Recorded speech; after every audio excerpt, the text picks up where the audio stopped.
Amigos do canal Caminho Nobre no YouTube. Este é o segundo vídeo do curso Espiritualidade e Racismo. Antes de começar esse curso, eu quero te convidar a fazer parte do meu grupo no Telegram da Filosofia Caminho Nobre. O link para esse grupo no Telegram está na descrição desse vídeo. Bom, vamos lá. O racismo é um tema muito sensível e raras vezes ele é discutido em profundidade. Geralmente, os grupos de espiritualidade ou sobre espiritismo, eles são compostos majoritariamente por pessoas de classe média, brancas e conservadoras.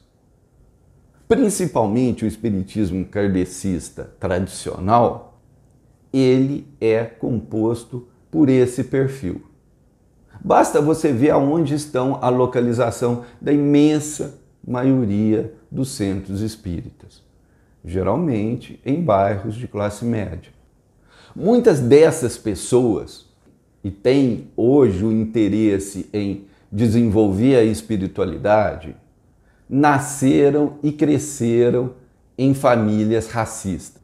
Graças a Deus, aqueles que hoje buscam o desenvolvimento da espiritualidade são menos racistas que os seus antepassados.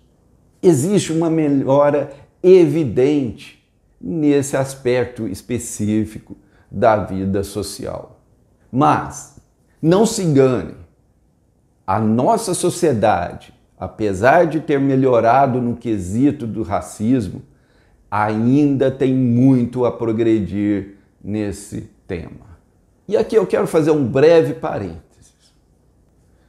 Existe um conceito que nós vamos trabalhar nesse curso que se chama conscientização social. Isso significa o quê? Que nós estamos encarnados numa família porque existem processos que nós temos que viver e desenvolver juntos. Nós estamos encarnados num país porque nós temos processos que vão ocorrer conjuntamente.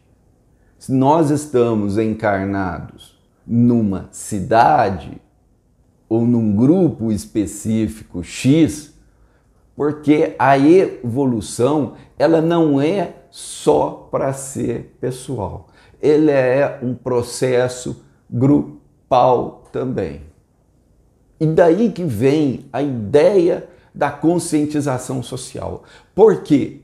Porque essa melhoria do racismo não veio por mudanças internas das pessoas por si só. Vieram por pressão social. Vieram porque surgiram movimentos sociais, movimentos de combate ao racismo, que geraram um conjunto de pressões sociais que trouxeram esse tema à baila. Eu quero trazer esse tema aqui para que você entenda que existe um processo eminentemente pessoal na evolução espiritual. Porque o nosso espírito é a nossa vivência. Então, ela é eminentemente pessoal. Mas ela não é exclusivamente pessoal. Isso é um erro. Nós estamos numa sociedade porque nós precisamos da sociedade nesse processo de evolução espiritual. Então, uma sociedade ela pode dificultar ou facilitar.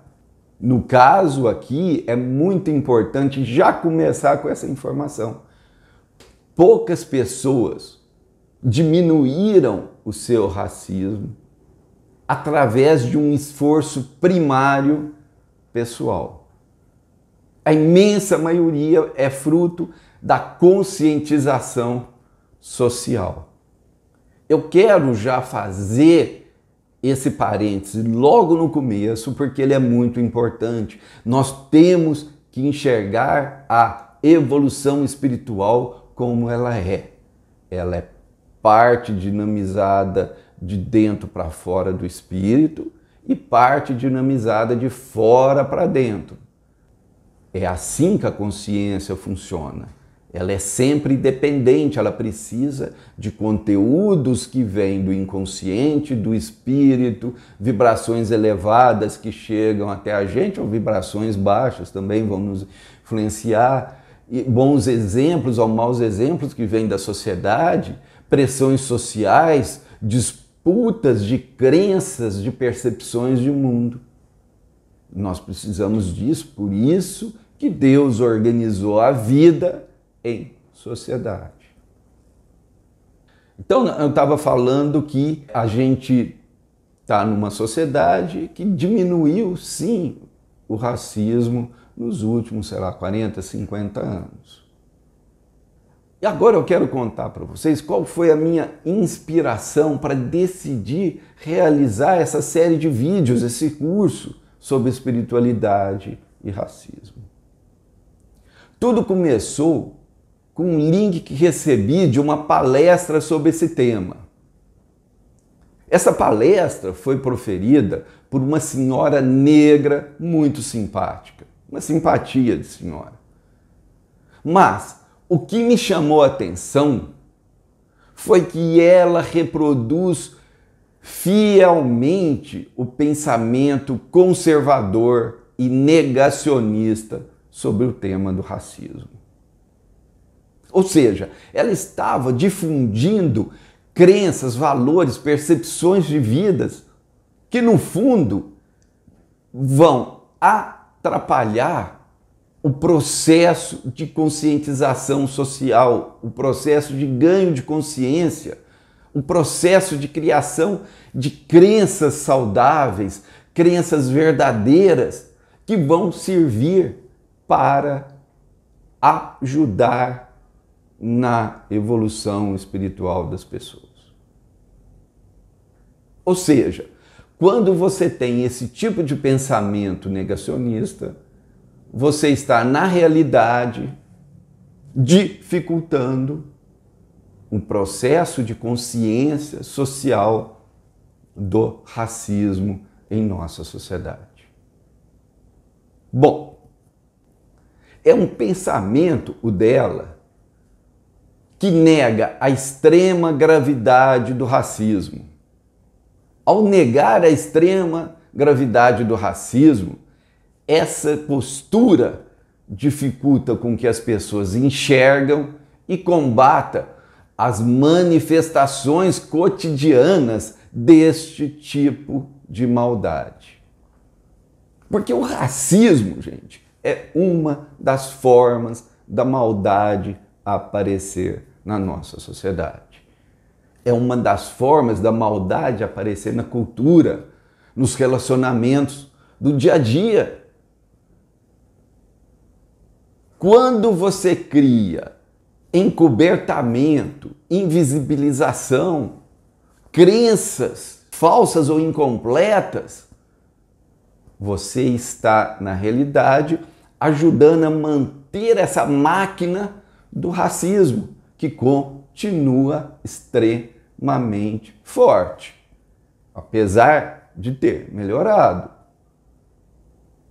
E isso tem um resultado muito ruim, porque se utilizam essas crenças incompletas, erradas, falsas, para desqualificar as ações necessárias para superar esta incrível maldade que é o racismo. Minimizar esse problema, por exemplo, que é uma das formas de encobri-lo, é minimizá-lo. É como você pegar aquele cara que está às portas de se tornar um alcoólatra e falar, imagina, deixa ele beber, é só uma cervejinha.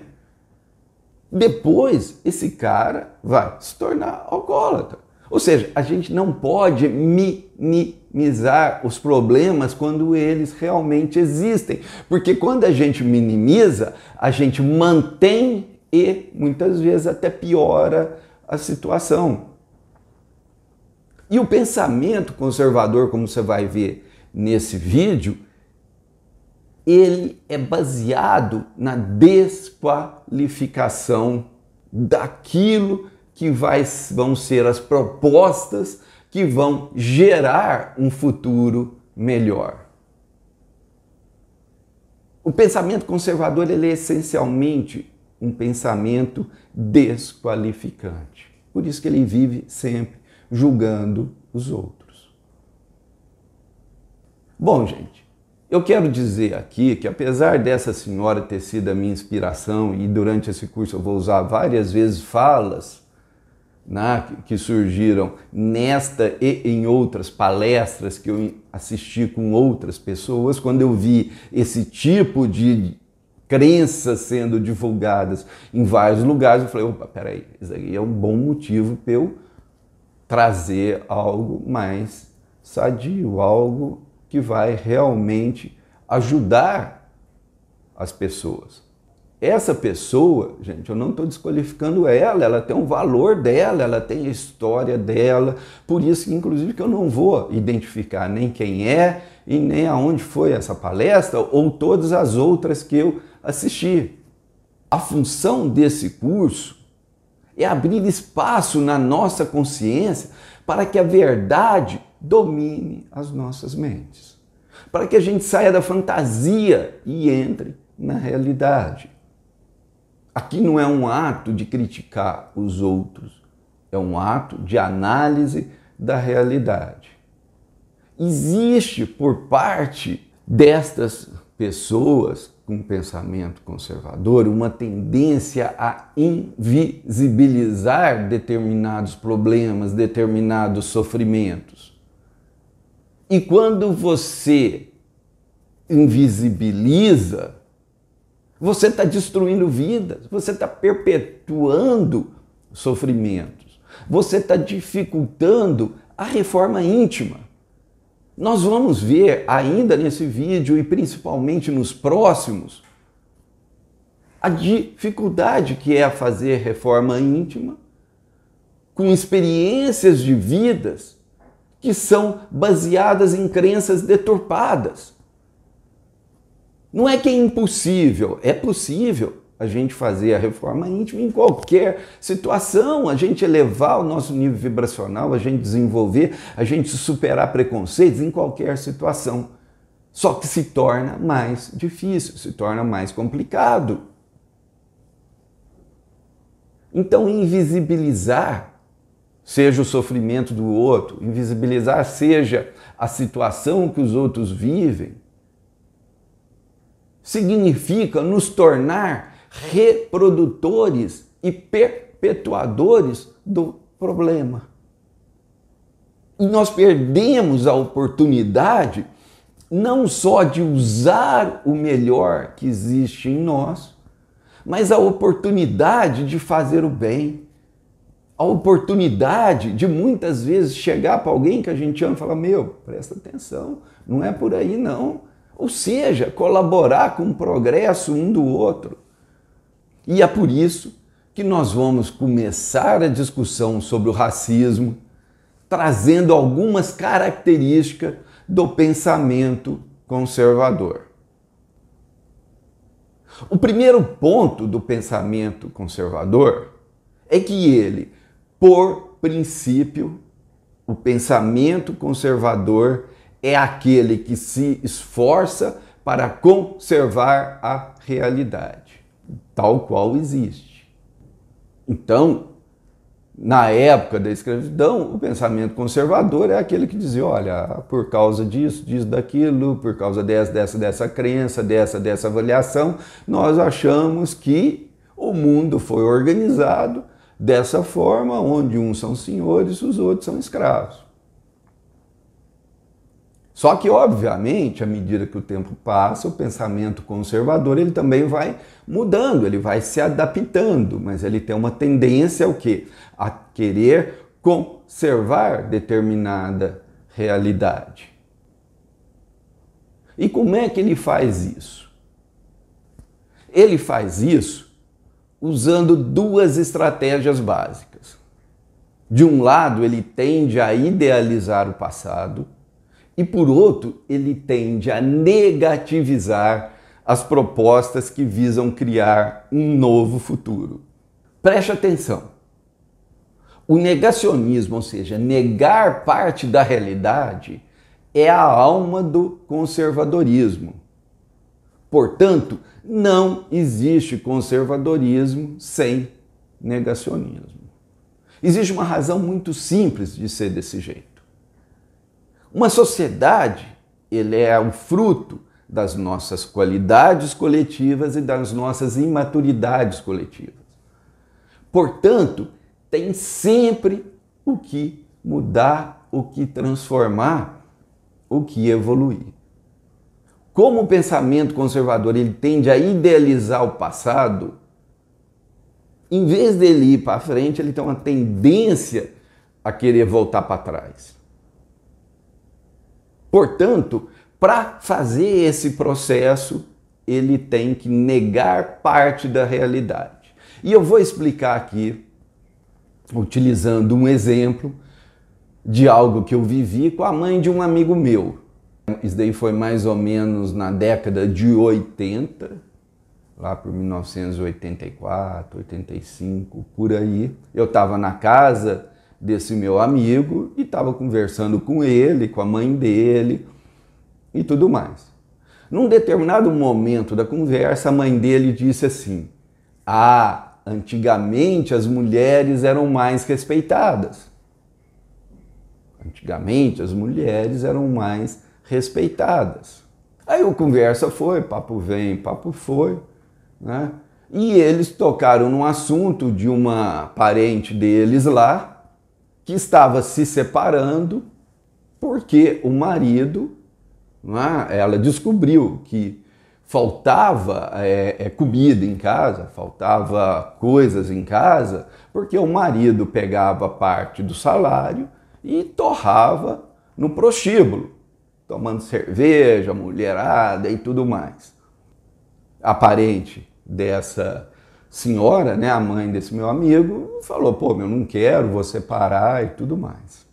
Agora vamos entender como é que a mãe desse meu amigo processou isso daí.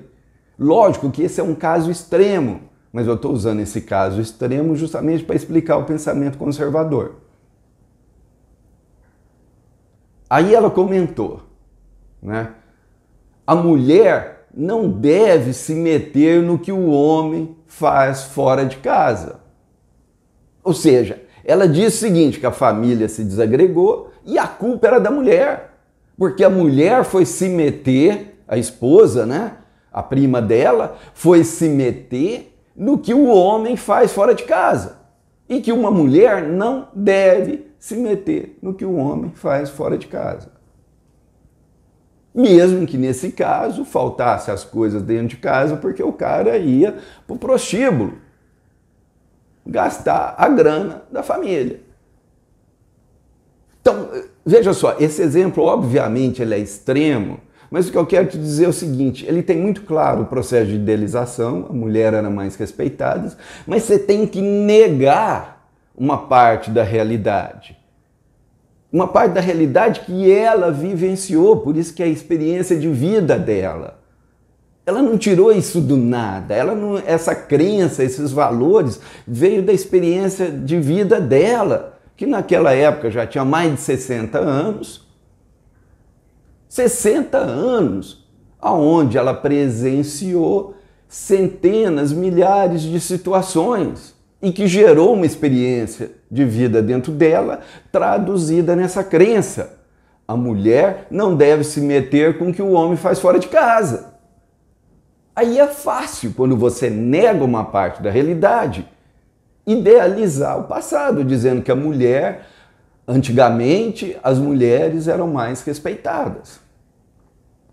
Essa idealização do passado, antigamente as mulheres eram mais respeitadas, ela depende de você negar uma parte da realidade. Nesse caso aqui, a mulher não deve se meter com o que o homem faz fora de casa. E aí você constrói um passado idealizado. Você entende que não bate? Quando você pega a realidade completa, por isso que muitas vezes a gente fala de crenças incompletas, porque ela pega só uma partezinha da realidade e nega o resto da realidade. O pensamento conservador, ele vai ser basicamente construída em cima dessa estrutura, aonde a negação de uma parte da realidade e a idealização do passado são os elementos centrais. Eu quero falar também de um outro exemplo, mas aí já direcionado para a questão do racismo. Eu tenho hoje, em 2021, 55 anos de idade. Eu nasci em 1966, então eu cresci. Praticamente o meu tempo de escola foi durante a ditadura militar, que acabou em 85. Eu tinha acabado de entrar na faculdade. Eu entrei em, 83, por aí. Então, veja só, como é que era essa questão do negro dentro da sala de aula que eu vivenciei, e aí eu questionei dezenas de pessoas ao longo da vida e todos tiveram a mesma experiência. Então vamos lá. Eu estava dentro da sala de aula e a gente estava estudando as imigrações. Ah, você é descendente de italiano, você é descendente de português, você é descendente de espanhol. Ah, que maravilha que é o Brasil, né? Fulano de tal, ó, o pai descende de espanhol e a mãe descende de italiano e eles casaram, então nós temos uma harmonia. E nada de falar dos negros. Né? Estuda-se as roupas, os costumes e nada de falar dos negros. Quando muito, 5 minutinhos. Naquela época, como é que era a negação da realidade para idealizar um mundo? Falar dos negros, dos navios negreiros, do sofrimento deles, era tabu. Era criar discórdia na cabeça dessas pessoas. Era assunto de comunista. No Brasil é impressionante como a pessoa quer meter a mão no seu bolso, ele fala, ó, o comunismo lá, enfia a mão no seu bolso. Quer manipular alguma coisa, olha o comunista ali, e tem desculpa para tudo. Então, naquele momento, eu lembro que um colega meu começou a perguntar isso, daí foi um mal-estar dentro da sala de aula.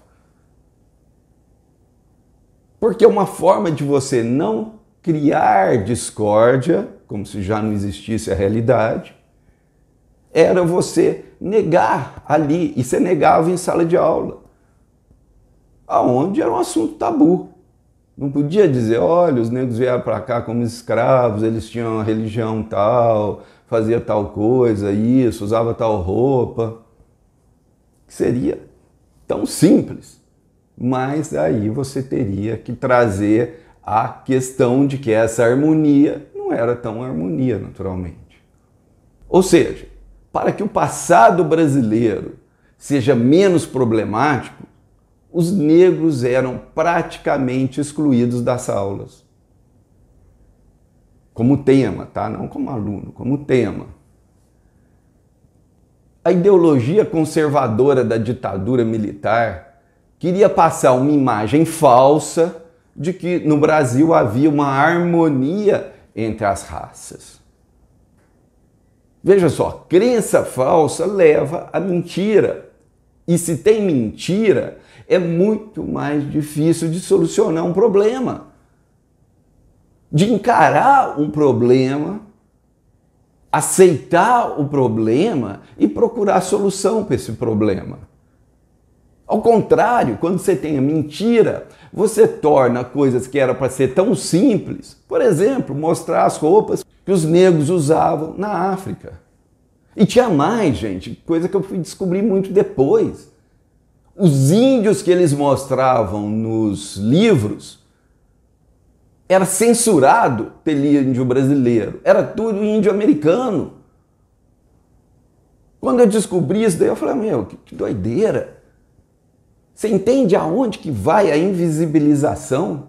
Aqueles índios que eu via no meu caderno lá, nos meus livros de escola, não eram índios brasileiros, eram índios americanos. Olha que doideira, né? Então veja só, uma mentira sempre leva a outra, que leva a uma enganação, que leva a uma maldade, que leva a uma sacanagem, que leva a criar comportamentos até neuróticos, não é? Porque eu acho tão pequeno você não colocar índio brasileiro ali, você colocar índio americano para criança estudar, do Brasil estudar. Ao criar este passado idealizado, o pensamento conservador falsificou a realidade do passado. Por isso que é tão difícil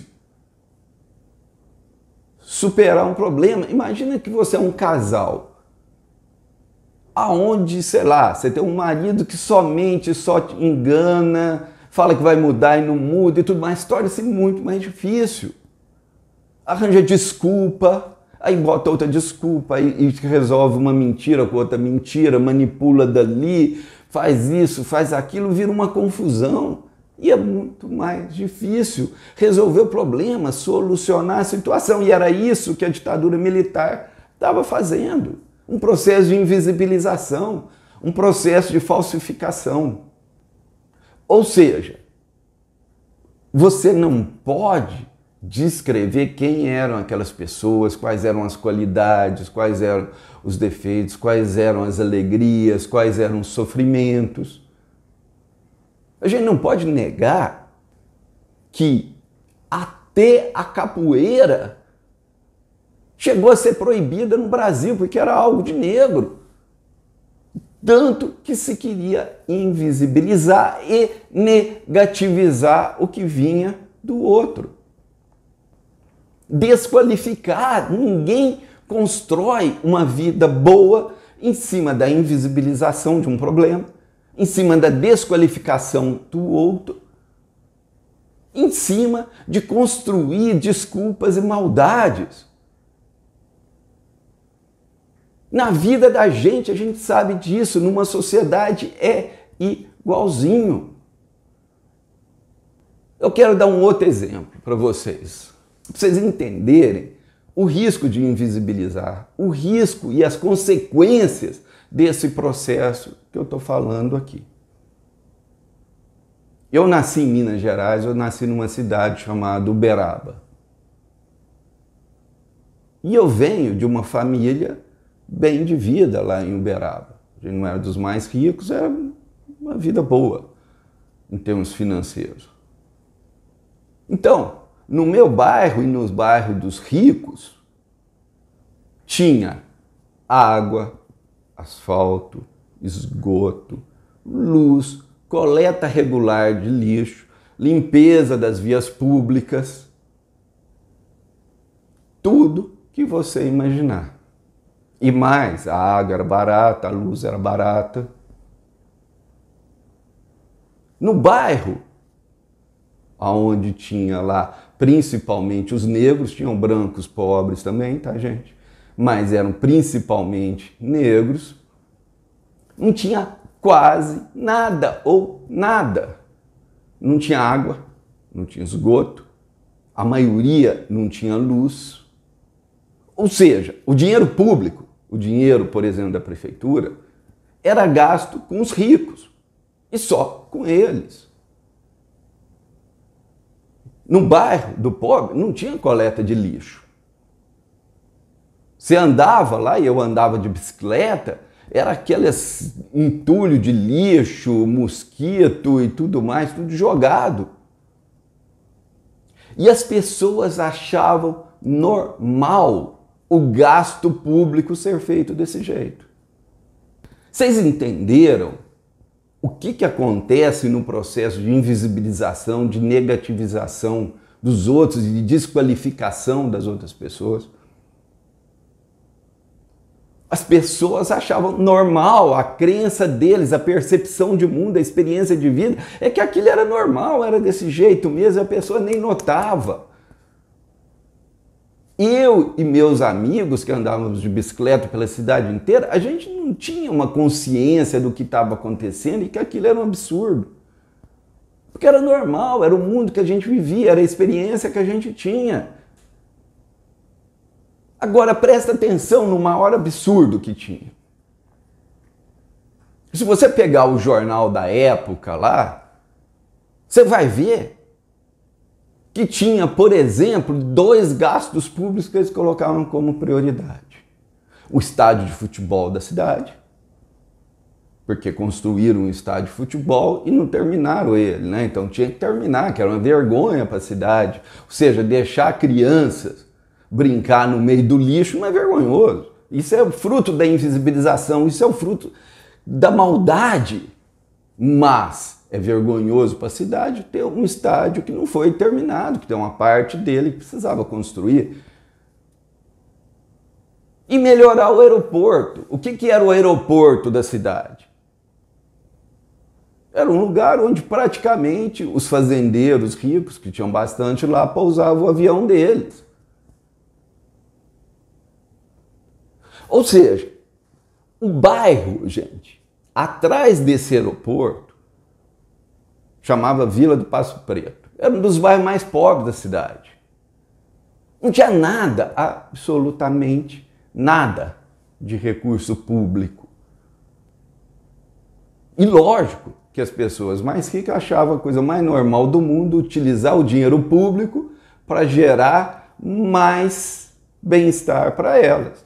Elas não pensavam assim, não, ó, já tem tudo, então cuida aí dos pobres, leva a coleta de lixo ali e a gente cuida aqui do aeroporto. Não, por quê? Porque existia uma invisibilização. Aliás, existia não, até hoje existe, de um modo diferente, mas existe. Existe uma negativização do outro. O outro é visto como inferior, como alguém que não tem estudo, não tem limpeza, não tem higiene. Mas, qual que é o resultado desse negacionismo, dessa desqualificação, dessa invisibilização? O problema é perpetuado. As pessoas acham normal o erro. Aí eu pergunto para vocês, uma pessoa que acha normal essa situação, qual que é a probabilidade dela ter a verdadeira compaixão? Eu não estou falando a compaixão de uma pessoa que vai lá e dá 10 centavos, 30 centavos, R$1 na missa para ajudar os pobres. Ou que compra uma cesta básica. Isso tem valor, tá, gente? Eu não estou negando, não, tem valor. Mas a verdadeira compaixão é você olhar para aquela pessoa e parar de desqualificar ela, dizer, ele é meu irmão, ele é igual a mim, e eu vou ter prazer e vou ter alegria em vê-lo recebendo também as benesses, no caso que nós estamos falando aqui, do dinheiro público, por exemplo, sob a forma de coleta de lixo. A verdadeira compaixão é você dizer, eu não quero que essas crianças sejam mordidas por ratos, tenham doenças diversas, doenças de pele, de tudo quanto é tipo, porque você não tem coleta de lixo. Porque o dinheiro está sendo gasto para melhorar o aeroporto. Ou para outras coisas. A verdadeira compaixão, como já dizia São Francisco de Assis, é quando você vê no outro um irmão e fica feliz com a felicidade do outro. E não esse processo que leva à invisibilização de crianças que estão ficando doentes. Não existe espaço para verdadeira compaixão, ou a compaixão no máximo vai ficar desse tamanhozinho, utilizando esse pensamento conservador. Preste atenção. O que eu estou falando aqui é muito lógico, é muito básico. E eu uso dados do passado para você começar a entender como que esse pensamento conservador ele se articula. Porque depois nós vamos falar do presente, só que no presente ele é mais cheio de máscaras, mais cheio de nhenhenhen, de desculpas, de manipulação. Por isso que eu estou usando esse exemplo do passado, porque ele é mais simples, ele é mais fácil de você entender qual que é o processo e trazer para dentro de você essa experiência e para você olhar para a sua vida e falar, opa, peraí, eu não quero que isso aconteça comigo hoje em dia, no presente. Preste atenção, o pensamento conservador é, em princípio, aquele que se esforça para conservar a realidade tal qual ela está e, no máximo, as mudanças são idealizadas como uma volta para o passado. Esse é o básico, não é o todo completo, mas é aquilo que a gente precisa aqui no nosso curso. Tá? Tem mais coisas, mas o curso teria que ser sobre o pensamento conservador e não sobre o racismo e espiritualidade. Bom, quando o pensamento conservador da época da ditadura militar criava uma falsa harmonia racial, ela escondia maldades incríveis. Isso é que você tem que entender. A base do que nós estamos falando aqui é a maldade. Que muita gente ali não estava interessada em fazer maldade, mas participava de uma máquina que produzia a maldade. Tinha muita gente ali que, por achar normal, não tinha a vontade de criar sofrimento para o outro, mas participava, era partícipe, fazia parte do processo de perpetuação de uma realidade, de um mecanismo social que gerava a maldade. O resultado prático, real, verdadeiro é a maldade. Isso é que você tem que entender. Eu vou dar outro exemplo aqui para você ver. Como é que essa questão da experiência de vida, a experiência vivenciada, quando ela é feita sem uma consciência social, que vem e te ajuda a superar essa perspectiva errada, ela se torna uma máquina de perpetuação do problema. Então vamos lá. Nesses bairros mais pobres, mais miseráveis, você não tinha água encanada. Então tomar banho era algo muito complicado. Porque muitas vezes as pessoas tinham até água, mas às vezes essa água era embarreada, era suja. Ou muitas vezes ela tinha ali a água, mas não tinha sabão, não tinha sabonete para se limpar. Nós estamos falando de miséria. Então veja só, é muito fácil para uma pessoa que tem uma água encanada, que nem nós temos na nossa casa, abrir o chuveiro, você pega o sabonete ali, você toma banho, beleza. E esse processo da higiene do corpo é muito mais fácil. Mas para essas pessoas, uma miséria, onde era negada a água encanada, onde era negada, por exemplo, remuneração condizente para o trabalho, um processo de higiene do corpo se tornava muito, muito, muito mais complicado. O que acontecia no passado com essas pessoas? Elas tinham menos higiene corporal, pelas dificuldades financeiras, de condições de vida e tudo mais. Essas pessoas, por exemplo, entravam dentro do ônibus ou ia nas áreas mais ricas da cidade, e as pessoas falavam, nossa, esse pessoal é fedido. Não é? Ou seja, usava o sofrimento da pessoa para desqualificar ela. Usava o próprio sofrimento da pessoa para desqualificar ela. Ou seja, o sofrimento dos mais pobres não eram só desprezados.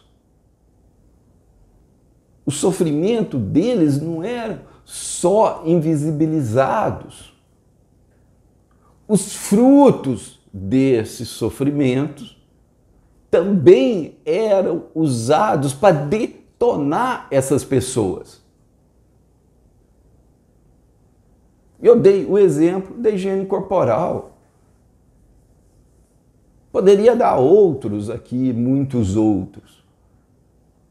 Essa é a base da reprodução do pensamento conservador. Então, quando você for pensar, por exemplo, em meritocracia, aí eu sou uma pessoa que valoriza extremamente o esforço pessoal, porque eu acho que o esforço pessoal é fundamental na vida das pessoas. Mas essa ideia de meritocracia esconde muita maldade, muita sacanagem.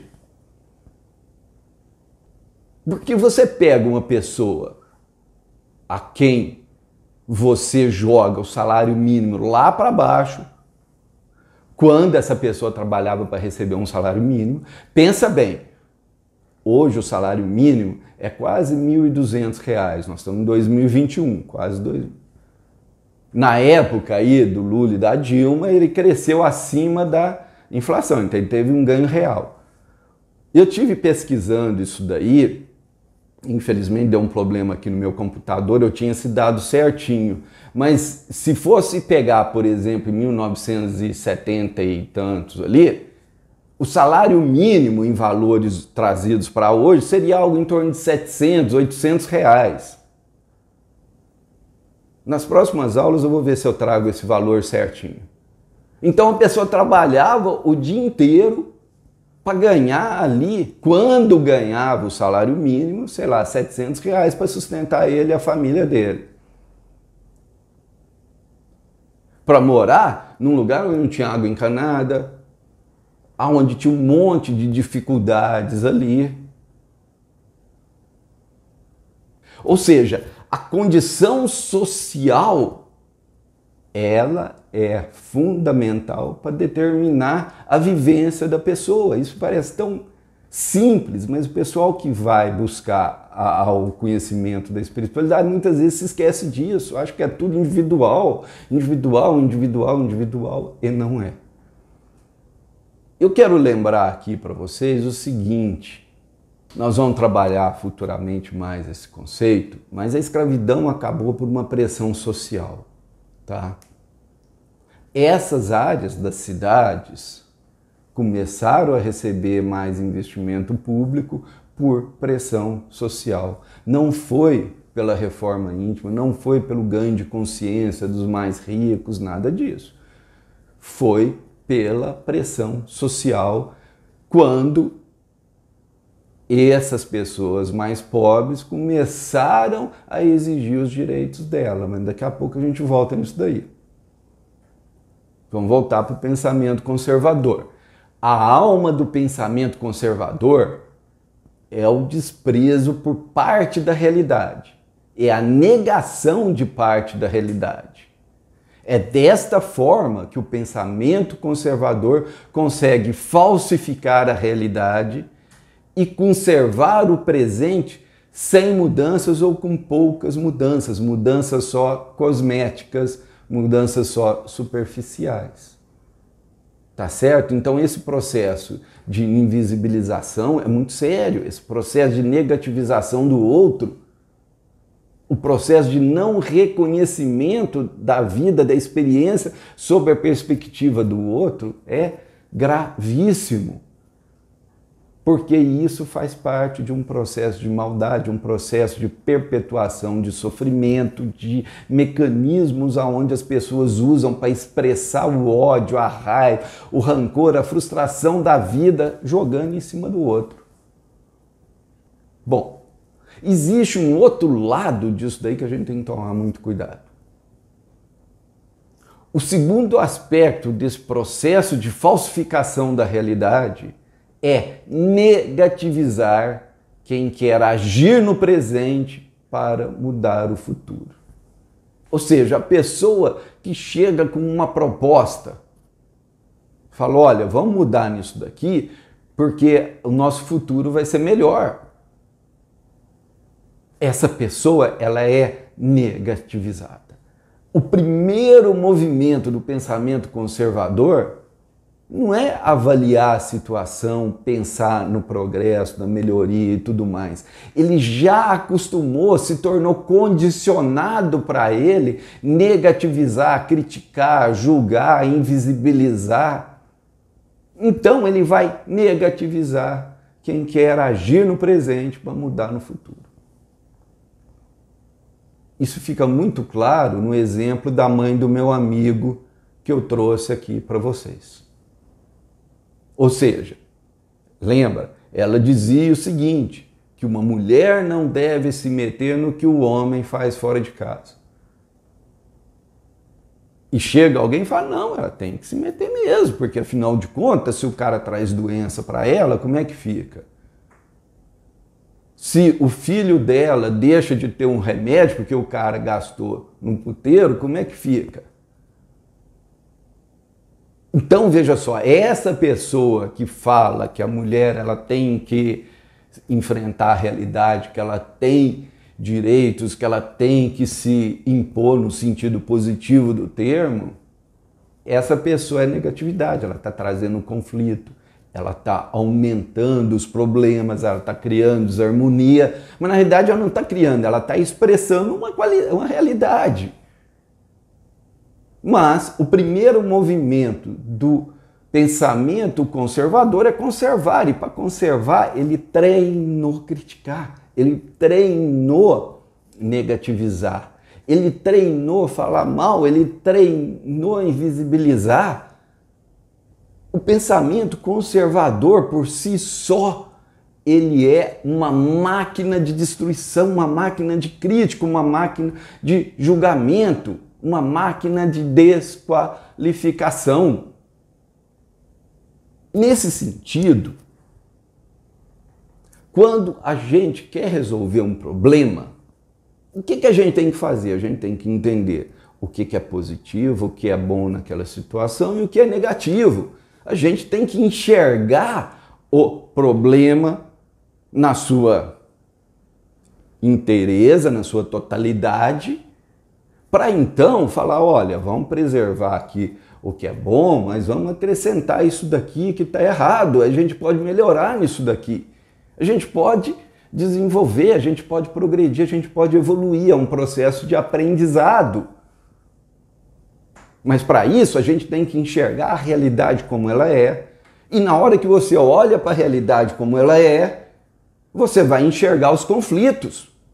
E você vai explicitar esses conflitos, porque na hora que você faz isso, você vai saber o que é bom, o que não é bom, o que está correto, o que não está correto e tudo mais. Ou seja, todas as vezes que você for resolver um problema, você vai estar explicitando um conflito. Na cabeça dos conservadores, do pensamento conservador, esse conflito tem que ir para debaixo do pano, que é o que ela estava fazendo lá naquele exemplo extremo. Não, a mulher não pode se meter no que o homem faz fora de casa. Joga debaixo do tapete. Né? Aí as mulheres, por exemplo, que pega uma doença, ou seja, o que for, aí você negativiza, você invisibiliza. E muitas vezes até culpa a própria mulher, né? Não, mas se o cara foi procurar algo fora de casa, porque não encontrou em casa. Sabe, sempre tem uma desculpa para conservar aquela situação e sempre desqualificando. Sempre desqualificando. E parte desse processo de desqualificação é jogar parte do conflito debaixo do tapete e tentar fingir que não tem. Quando vem alguém com uma proposta que vai ser trabalhada, que nem sempre é certa, mas faz parte do processo de ganho de conhecimento, de ganho de experiência, essas pessoas estão falando, não, você está trazendo discórdia para a sociedade. Eu cresci ouvindo papos do tipo, né? Os comunistas e os esquerdistas querem criar a luta de classes. Criar a luta de classes. Como se não existisse. Eu dei o exemplo aqui, o dinheiro da prefeitura de Uberaba era gasto quase que só com rico. Na sua imensa maioria, com os ricos. E a imensa maioria, que eram de pobres, ficava com uma partezinha desse tamanho, porque não, o resto é meu. Como se isso não fosse parte de um processo de luta de classes, onde a pessoa enxerga o mundo pelo próprio umbigo. Como é que a gente rompe com a luta de classe? Quando a gente enxerga o mundo a partir do nosso umbigo, obviamente, mas também a partir do altruísmo, a partir da compaixão, a partir da perspectiva do outro, a partir do equilíbrio, a partir da bondade, a partir da compaixão, a partir da alegria em criar algo bom para todo mundo, algo bom para as pessoas, algo bom para a sociedade, onde existe o equilíbrio entre eu, ele e o nós. Aí você passa a ter o quê? Uma sociedade aonde uma distribuição, seja da questão financeira, principalmente da parte pública, né? Seja de condições de vida, são mais equilibradas. Mas no pensamento conservador não existe uma luta de classes no sentido de que esse dinheiro é meu só para mim, eu sei que se foda. Naquela época, gente, eu vivi exatamente essa transição. Discutir onde gastar o dinheiro público, que só ia, lembra, para os bairros ricos, era, na visão conservadora, criar conflitos. Criar conflitos. Porque foi exatamente uma época, gente, aonde começou a chegar a teologia da libertação. E isso teve uma mudança brutal e positiva. Foi quando aqueles padres, principalmente através das comunidades de base, chegaram para a população ali e falavam, olha, ó, como é que é gasto isso daqui, ó, como é que é, vamos rezar, mas vamos entender a realidade, vamos viver a nossa espiritualidade, enxergando a gente como agente de Deus, agente capaz de transformar o mundo.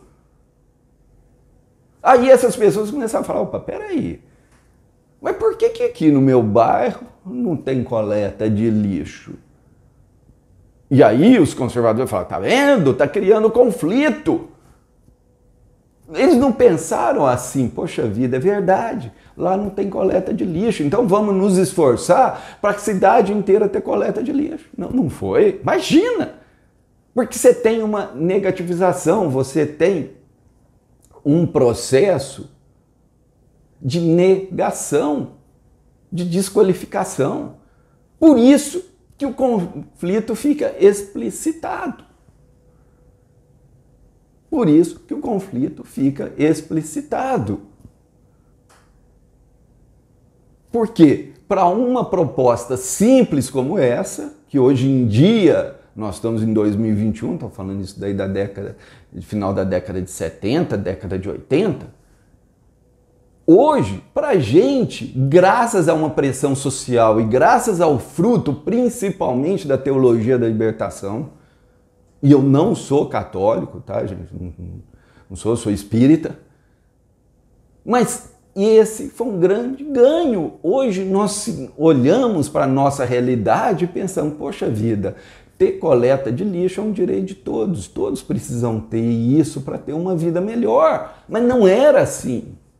E não foi fácil chegar a esse processo através de pressão social. Através da conscientização social, que infelizmente mesmo, a religião que eu faço parte, que é espírita, não mexeu isso a favor desse processo. Muito pelo contrário, eu frequentei minha vida inteira sendo espírita, eu só ouvia falar mal dessas propostas. Porque o pensamento conservador ele é sedutor, porque ele vem baseado em desculpas, em mentiras, em manipulações, em crenças, em visões distorcidas da realidade. Ou seja, cria-se uma realidade quase que paralela. Quando alguém chega e dá um toque, fala, amigão, ó, não é por aí não, você está errado, abre o olho, você tem a chance de evoluir, você tem a chance de fazer algo bom, de entrar num fluxo de um movimento da vida que vai gerar algo bom. A pessoa se recusa a entrar, se recusa a participar e vai demorar muito tempo para aprender. Então o pensamento conservador acaba tornando o quê? Uma válvula por onde a maldade, o raiva, o rancor, a preguiça, um monte de outras coisas acabam controlando parte da vida da nossa sociedade. Nós estamos analisando um pouco sobre o pensamento conservador.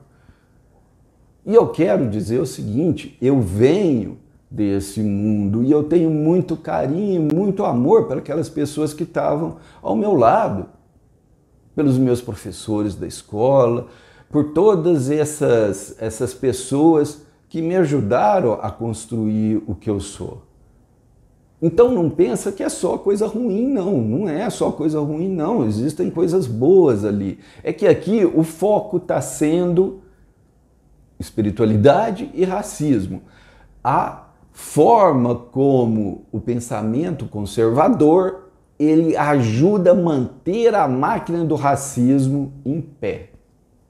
E uma das formas disso acontecer é através de uma degeneração, de uma corrupção. O pensamento conservador básico é a degeneração do pensamento correto. Ele é a corrupção da compaixão. Eu vou dar um exemplo baseado num conceito de caridade que nós temos dentro do Espiritismo. É um conceito mais comum da caridade. O que acontece? A pessoa vai lá, até alguém passando um fome e fala, vamos ajudar essa pessoa, vamos dar uma cesta básica, vamos ajudar com um remédio, com uma cadeira de rodas. Isso, gente, é muito legal e é muito importante. Mas isso nós estamos falando das bordas, das franjas de uma sociedade, onde o volume é muito pequeno, apesar de ser muito importante. Ou seja, a caridade principal está naquilo que é essencial, naquilo que a gente chama do fator mínimo. Eu dei aqui o exemplo, por exemplo, do lixo, mas a gente pode falar, por exemplo, da água encanada. Só para continuar com essa ideia do gasto público.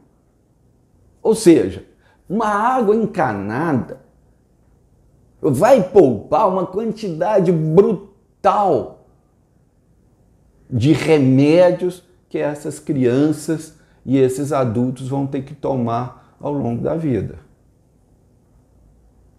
Mas você não tem condição, por exemplo, de fazer caridade para saneamento básico. É muito difícil isso daí, eu nunca vi, pelo menos.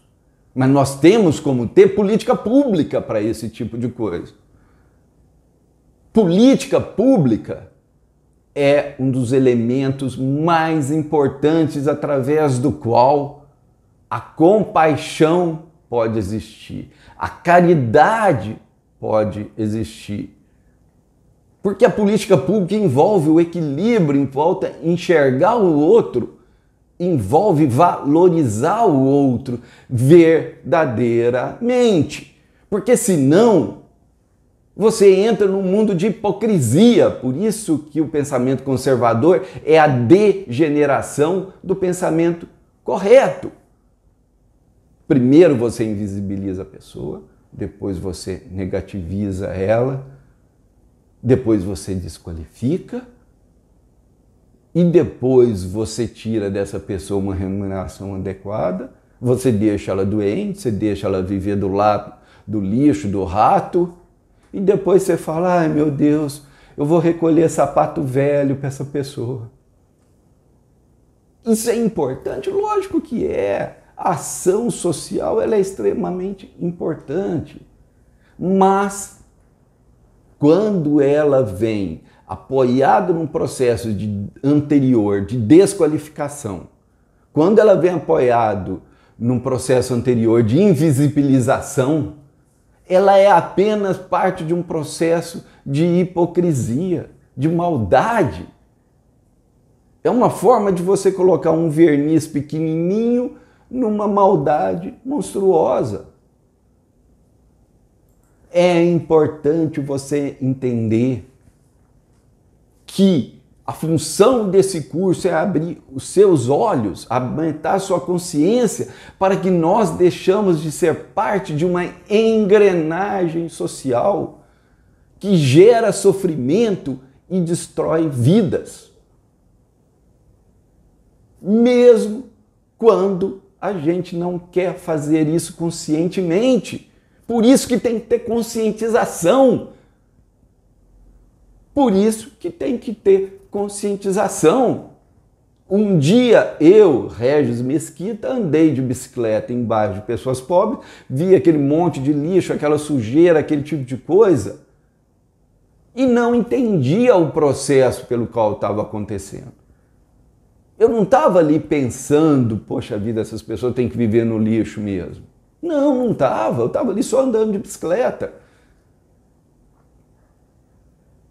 Eu tive que passar por um processo de conscientização social para eu entender o grau de maldade, de sacanagem que era aquilo ali. Ou seja, eu fazia parte de uma engrenagem social que gerava sofrimento e destrói vida sem nem perceber que estava fazendo parte disso daí. Outras pessoas não vão perceber que fazem parte disso, mas vão perceber, por outro lado, que tem raiva, que tem ódio, que fica puto com essas pessoas. A sociedade, gente, ela é construída por espíritos imaturos, que somos nós. Por isso a realidade, a cultura e a sociedade sempre possuem aspectos a serem transformados. E grande parte dessa transformação não vem, sei lá, de nascer espíritos mais evoluídos. Isso pode acontecer? Pode, e também acontece. Mas a principal forma é a conscientização social. Essa é o momento em que nós abrimos os olhos e temos a opção de mudar as nossas ações, de mudar as nossas crenças, de entender a experiência vivida sobre outros aspectos. A conscientização social e a criação de políticas públicas eficientes, além de vários outros elementos que podem ser feitos concomitantemente, porque não existe uma bala de prata. Solução de problemas sempre tem vários pontos, vários vieses, várias formas de lutar para transformar positivamente uma realidade. Lembre-se, não se realiza a transformação sem evidenciar erros, sem valorizar acertos e sem explicitar conflitos. Porque esses conflitos eles já existem e eles precisam ser explicitados para serem resolvidos.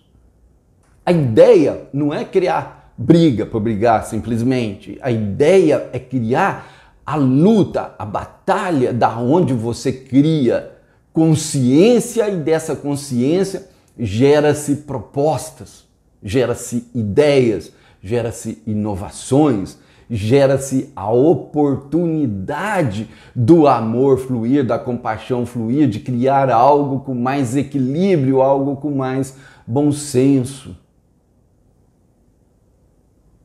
Esse processo, ele envolve uma luta, porque vão ter aqueles que vão reagir e que não vão aceitar a luz.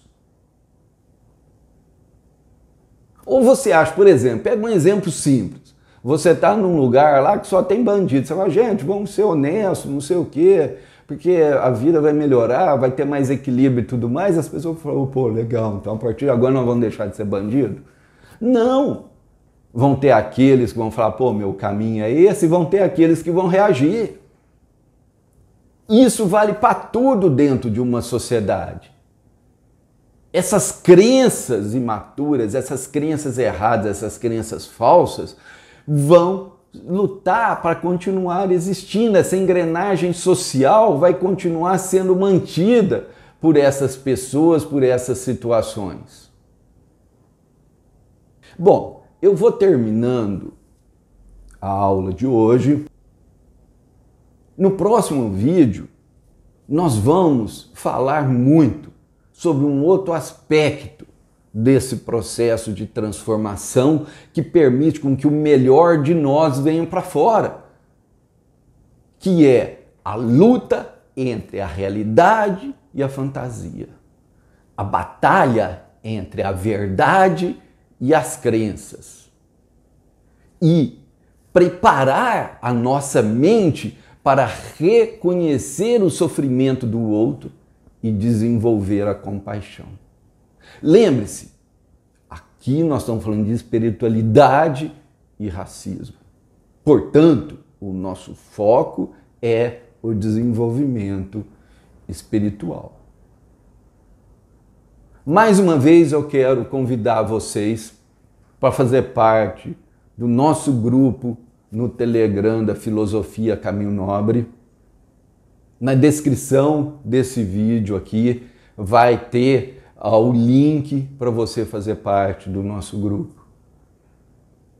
Quero te convidar a assistir 2 ou 3 vezes esse mesmo vídeo para que ele entre dentro da sua mente. Cada vez que a gente assiste, a gente consegue metabolizar determinados detalhes que a gente não conseguia antes. O mundo hoje é um mundo de extremo consumismo, então a gente quer ficar pulando de um lado para o outro e tem pouco tempo para reflexão, para aprofundar num pensamento, num conhecimento, seja o que for.